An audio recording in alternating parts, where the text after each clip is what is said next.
हे माधव, हे गोविंद, हे कृष्ण, हमें धरती का सुख नहीं, अंतर आत्मा का अधरा अमृत का दान करें। शरद पूर्णिमा का चंद्रमा पृथ्वी के निकट होता है, औषधि और गर्भ पुष्ट करता और चीज वस्तुओं को पुष्ट करता है। शरद पूनम की रात में उसकी विशेषता आती है और शुक्ल पक्ष के दिनों की अपेक्षा शरद पूनम के चांद में ये विशेषता है। भगवान ने वही शरद पूनम की रात्रि पसंद की। पित्त संबंधी बीमारियां और पित्त प्रकोप जनित स्वभाव में जो उद्वेग है वो भी शांत होता है शरद पूनम के किरणों से। शरद पूनम के बाद औषधि आंवले आदि पुष्ट होते हैं। ऐसे ही हमारा तन पुष्ट करने के लिए भी शरद पूनम के बाद की सीजन, सर्दियों की सीजन, 12 मास आंधी तूफान गर्मी सर्दी को झेल सकें और शरीर सुदृढ़ रहे। शरद पूनम के बाद भूख ठीक से लगती है, जठरा प्रदीप रहती है, पौष्टिक खुराक पचाने की क्षमताएं बढ़ जाती है। पौष्टिक खुराक पचाकर शरीर को स्वस्थ रखें, लेकिन संयम ना भूलें, ब्रह्मचर्य ना भूलें। कितना भी पौष्टिक खुराक खाएं, लेकिन दुश्चरित्रता का दोष सारी योग्यताओं को हर लेता है। इसलिए अंतर्यामी परमात्मा का अवतरण है अग्नि अवतार। संत वाणी में अग्नि तत्व, ये अग्नि अवतार हमें अनीति और अधर्म से बचाकर नीति और सद्धर्म में लगाता है, दुष्चरित्रों से बचाकर सुचरित्रों में लगाता है। दूसरा भगवत सत्ता का अवतार होता है प्रेमा अवतार। अंतरात्मा का अधरामृत मिलने से धरा के विकारों का शमन करने में आसानी होती है। मानो न मानो ये हकीकत है, इश्क इंसान की जरूरत है, रस मनुष्य की जरूरत है। जब अंतर मन का रस कोई सात्विक वातावरण में मिल जाता है, फिर चाहे श्री कृष्ण की बंसी हो, चाहे भक्त का कोई वाजिंतर हो या संत की वाणी हो, हमारे मन को सुखद अवस्था प्राप्त होती है तो विकारों के दलदल से बचने में सरलता हो जाती है। तीसरा उस अंतरतम चैतन्य का अवतार होता है ज्ञाना अवतार। बुद्धि में जो नासमझी पड़ी है, अज्ञान भरा है, अज्ञान से अविद्या बढ़ती, अविद्या से अस्मिता, राग, द्वेष और अभिनिवेश। जो हम नहीं है उसी को हम मैं मानते हैं, ये अज्ञान है। जो हम है उसको हम जानते नहीं है, ये अज्ञान है। श्री कृष्ण कहते हैं अज्ञानेन आवृत्तम ज्ञानम। अज्ञान से जिनका शुद्ध ज्ञान आवृत हो गया है, ढक गया है। अज्ञानेन आवृतम ज्ञानम तेन मोहन्ति जन्तवः। वे बेचारे जंतु की नाई विमोहित हो जाते हैं। जैसे दिए के जंतु है तो धधकती आग, लेकिन सुख बुद्धि से भागते भागते जाते। जो पहले के गए वे तो तड़प तड़प के प्राण दे रहे हैं, लेकिन दूसरे भी भागे जा रहे हैं। अज्ञान से इनका परिणाम का ज्ञान दब गया है। ये जो मजे लेते हैं उसके बदले में कैसी कैसी सजाएं हैं, ये बुद्धि समझा सकती है, लेकिन अज्ञान का पर्दा पड़ा है बुद्धि पर।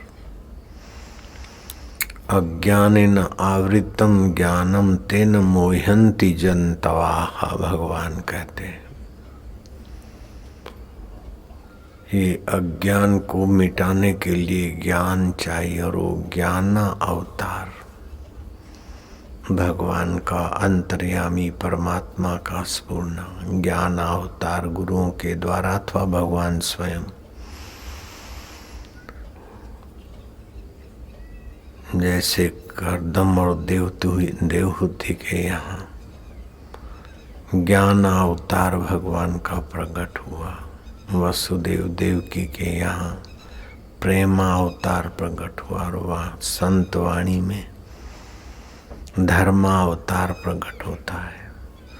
तो धर्मावतार सच्चरित्र लाता है, प्रेमावतार रस लाता है, ज्ञानावतार अज्ञान मिटाता है। नारद जी जा रहे थे, एक सुंदरी विलाप करती हुई दिखी। उसके इर्द गिर्द कई महिलाएं पंखा हाँक रही है, टाढ़स बंधा रही है। नारद जी तनिक नजदीक गए तो उस महिला ने कहा, भो भो साधु, सुनो सुनो साधु पुरुष, मम चिंतामपि नाशेत, मेरी चिंता का नाश करो। नारद जी ने पूछा, देवी तुम कौन हो? और ये जो दो बच्चे जो प्रौढ़ पड़े हैं वो कौन है? आंध्र प्रदेश में मैं उत्पन्न हुई, कर्नाटक में मैं फली फूली, महाराष्ट्र में सम्मानित हुई, गुजरात में मेरे अंग भंग हो गए, ढोंग बढ़ गया। मैं भक्ति हूँ। वृंदावन में श्री कृष्ण के चरण रज के प्रभाव से मैं तो युवा हो गई हूँ, लेकिन मेरे बेटे वृद्ध हो गए। माँ युवती और बेटे वृद्ध, ये ज्ञान और वैराग्य है। भक्ति तो करते हैं, लेकिन ज्ञान वैराग्य बूढ़े हैं, वृद्ध हैं। माँ युवा हो और बच्चे वृद्ध हो तो माँ को कैसा बीतता होगा। नारद जी ने कहा, हे देवी, मैं तेरा दुख का अंत करूंगा। नारद जी उसका दुख मिटाने के लिए यत्न करने गए। तो आकाशवाणी हुई, आप यत्न में सफल हो। नारद जी साधु साधु। आकाशवाणी ने कहा सफल हो, लेकिन क्या करूं सफल होने के लिए, ये तो नहीं बताया। आश्रमों में, मठों में, मठाधीशों के द्वार पर गए नारद जी, ज्ञान और वैराग्य कैसे युवान हो, भक्ति का दुख मिटाने का उपाय बताओ। नारद जी जैसे संत नहीं जानते तो दूसरे मठाधीश क्या जाने बेचारे। कईयों ने तो मौन धारण कर दिया, कईयों ने असमर्थता बताई, कई कुछ पलायन भी हो गए। ऐसा भागवत में आता है। यात्रा करते करते विशाला नगरी के तरफ चिंतित तत्परता से आगे बढ़ते हुए नारद जी को सनकादि ऋषियों ने देखा। नारद, इतने विह्वल होकर कहाँ जा रहे हो? नारद जी ने सारी घटना का वर्णन कर लिया। तब सनकादि ऋषियों ने कहा, कि ज्ञान और वैराग्य के बिना जी भक्ति रोती रहती है और ज्ञान वैराग्य बढ़ेगा भगवत कथा से।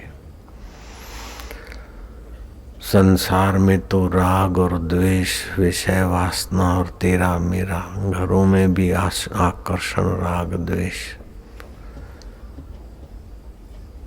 तुम श्रीमद् भागवत की कथा का आयोजन करो, उससे भक्ति के जो बालक वृद्ध हो गए, मूर्छित हो गए, उनकी मूर्छा टूटेगी। तुम भगवत कथा ज्ञान वैराग्य की मूर्छा मिटाकर उन्हें पुष्ट करने के लिए, और ये भगवत कथा जगत की व्यथाओं को मिटाने में सक्षम है। तो भगवत कथा कहती है कि हे मानव, तू संसारी सुखों के पीछे पतंगियों की नाई दौड़ मत। तो अपना विवेक जागृत कर, ये भोगेंगे वो खाएंगे, बाहर से सुख अंदर मत भर। अपने अंतरात्मा के सुखद स्वभाव का सुमरण करके शांत हो। श्वासोश्वास में भगवत नाम सुमरण करके भगवत रस जगा। जिस रस को पाना है, जिस भगवत सुख को पाना है, उसके विषय का ज्ञान होना चाहिए। जिस विकारों से हम बार बार परास्त हो जाते, उन विकारों का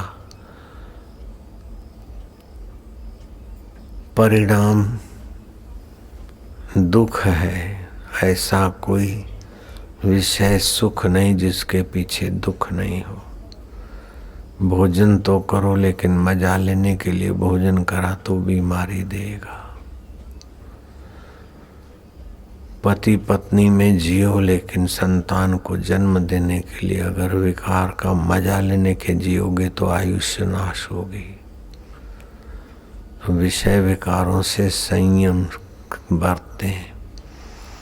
कम बोले, सार घर भी तो बोले हैं। सात्विक भोजन करें, असार भोजन ना करें। ऐसे ही सात्विक देखें, सात्विक सुने। इस प्रकार विवेक जगाएं। विवेक मिलता है सत्संग से, बिनु सत्संग विवेक न होई। तो नारद जी के कथा आयोजन से विवेक और वैराग्य से, विवेक से, वैराग्य से साधक का अंतःकरण पुष्ट होता है तो भक्ति युवा होती है, सबल होती है। भक्त का लक्षण है कि भगवान से विभक्त न हो। शरीर से तो विभक्त हो जाएंगे, दुखों से विभक्त हो जाएंगे, सुखों से विभक्त हो जाएंगे, लेकिन इन सब को जानने वाला मेरा चैतन्य आत्मदेव से मैं विभक्त नहीं होऊंगा। ओम ओम।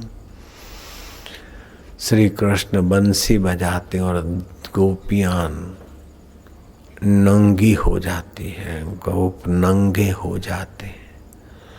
नंगे का मतलब ये, चीर हरण का मतलब ये नहीं कि कपड़े उतार देना नंगा हो गया। नई मान्यताओं की परतें छोड़ देते हैं। मैं फलाना हूँ, फलानी हूँ, मैं फलानी जाति का हूँ। ये शरीर को मैं मानने की जो परतें हैं वे सब हट जाती है प्रेमा भक्ति में, चिन्मय सुख में। और ग्वाल गोपियों को अधरामृत का रस मिलता है। राम तीर्थ गाते खुश फिरता नंगम नंगा है, नैनों में बहती गंगा है। नैनों में ज्ञान दृष्टि है। वासुदेव सर्वमिति, विकारों से उपरामता है। खुश फिरता नंगम नंगा है, नैनों में बहती गंगा है। जो आ जाए सो चंगा है, दिल रंग भरा मन रंगा है। वाह वाह। कोई शिकवा नहीं, कोई फरियाद नहीं, कोई आकर्षण नहीं, कोई विकर्षण नहीं, सब बीत रहा है। वाह प्रभु, ये भी गुजर जाएगा, वह भी गुजर जाएगा, ये भी देख, वो भी देख, देखत देखत ऐसा देख, मिट जाए धोखा रह जाए एक। एकम सत्यम, वो सत्य स्वरूप आत्मा। ओम ओम चैतन्य स्वरूप। अलर्क को उसकी माँ ने ज्ञान दिया, लेकिन पिता के कहने से अधूरा ज्ञान रखा, ताकि संसार की गाड़ी धकेले। जब भाइयों ने चढ़ाई कर दी, गोरखनाथ के चरणों में गया तो गोरखनाथ ने पूर्ण ज्ञान दे दिया। अलर्क को पूर्ण ज्ञान मिलने से पूर्ण सुख, पूर्ण शांति, पूर्ण नित्य नवीन रस मिला।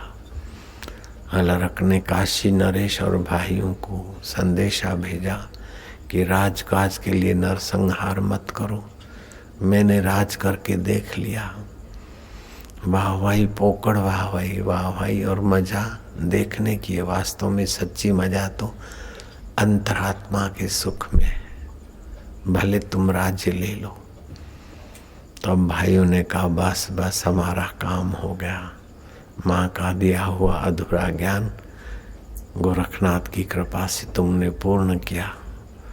उस तृप्त अलर्क ने स्कूल कॉलेजों में ऐसा सत्संग का और संयम का पाठ्य पुस्तकों में प्रचार किया कि सारे विद्यार्थी जैसे अभी पढ़ते हैं, बीटेक कर दूं, MBA कर लूं, MA कर लूं, ये कर लूं, और क्या करें कि नौकरी करूं, जॉब करूं, बस शरीर को जिलाकर मर गए। आज की ऐसी अज्ञानता है। लेकिन अलर्क ने स्कूल कॉलेजों में, गुरुकुलों में ऐसा ज्ञान का प्रचार किया कि 60,000 लोगों को आत्म साक्षात्कार करा दिया। एक दो को नहीं, 60,000 लोगों को। बच्चों को महत्व समझाया कि मैं शरीर नहीं हूँ, मन नहीं हूँ, बुद्धि नहीं हूँ। सुख आता है चला जाता है, दुख आता है चला जाता है, उसको मैं जानने वाला हूँ। बचपन चला गया उसको मैं जानता हूँ, जुआनी चली गई उसको मैं जानता हूँ, रोग चले गए, स्वास्थ्य चला गया उसको मैं जानता हूँ। ऐसे शरीर मिटने के बाद भी जो अमिट है मैं वो हूँ। ओम ओम। इस प्रकार का दिव्य ज्ञान बाल्यकाल में ही मिलने लगा। 60,000 लोगों को अलर्क ने साक्षात्कार करा दिया। साक्षात्कार की पहले भूख जगाई जाती। जैसे श्री कृष्ण ने अर्जुन से सवाल किया, आदि भौतिकम किम उच्यते, आदि भौतिक क्या है, अध्यात्म च किम, आदि देविकम च किम। आदि भौतिक क्या है, अध्यात्म क्या है, आदि दैविक क्या है। अर्जुन आश्चर्य में पड़ गया कि तो मुझे पता नहीं। भगवान ने कहा कि पृथ्वी, जल, तेज, वायु, आकाश ये आदि भौतिक है। उससे पेड़ पौधे, शरीर, ये सब जो आंखों से दिखता है वो आदि भौतिक है। मन, बुद्धि और अहंकार ये अंतरंग है, ये आदि दैविक है। इन दोनों को सत्ता स्फूर्ति जो देता है, जहाँ से मैं स्फुरित होता है, वो अध्यात्म है।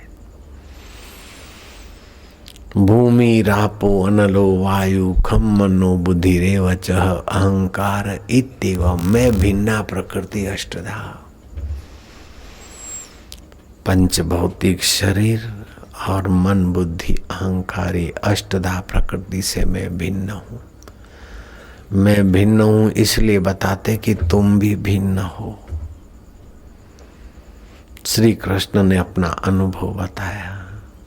अपने को भिन्न जानने वाले कृष्ण जहाँ दृष्टि डालते, जहाँ बंसी बजाते, अपनी प्रकृति से परे पांच भौतिक शरीर, मन, बुद्धि, अहंकार, इन सबको हम जानते।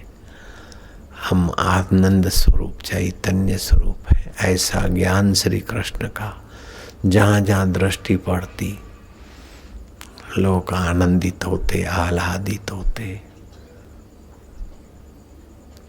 भगवान की भक्ति का फल भगवान का दर्शन नहीं है। भगवान की भक्ति का फल भगवान का मिलन नहीं है। भगवान तो वृंदावन में अथवा महाभारत की युद्ध में अथवा लंका में बहुतों को मिलते थे, लेकिन भगवान की भक्ति का फल भक्ति ही है। भागो ही भक्ति। अष्टधा प्रकृति अलग है और हम अलग है। इस प्रकार का अपना शुद्ध बुद्ध स्वभाव जागृत कर दे और अंतरात्मा का रस जगा दे, वह भक्ति है।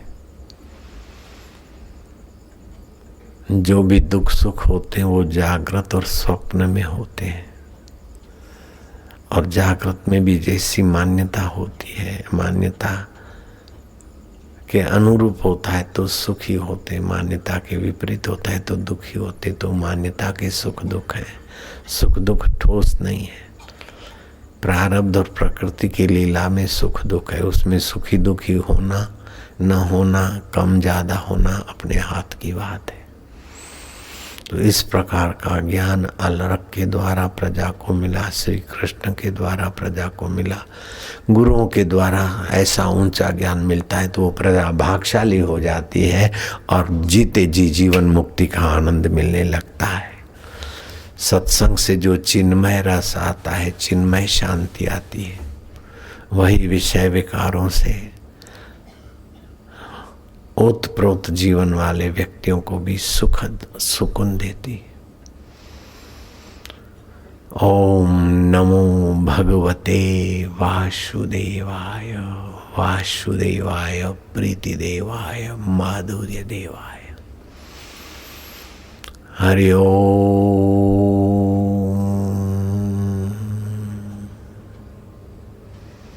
ये विश्रांति योग है, नादानुसंधान योग है। थोड़ा फादा भी करे, कूदे फांदे, वो भी अच्छा है शरद पूनम की रात को, लेकिन कूदने फादने के बाद भी शांति चाहिए। प्रवृत्ति के बाद निवृत्ति, काम के पहले आराम और काम के बाद भी आराम। वो आराम जहाँ से मिलता है वही अंतर्यामी राम है। आलस्य नहीं, ज्ञान सहित आराम।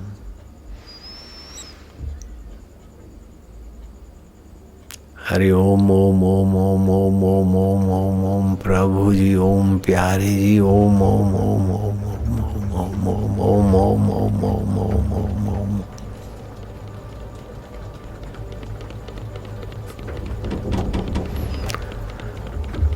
ये ध्वनि पाप नाशिनी शक्ति पैदा करेगी। हरि ओम ओम ओम ओम ओम ओम ओम ओम ओम।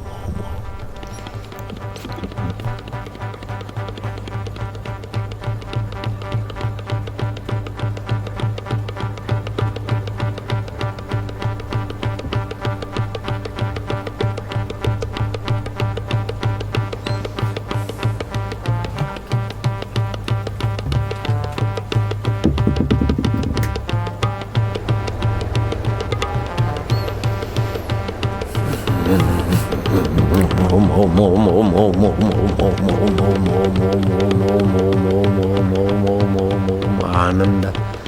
ओम ओम ओम माधुर्य। ओम ओम ओम ओम ओम ओम ओम ओम ओम।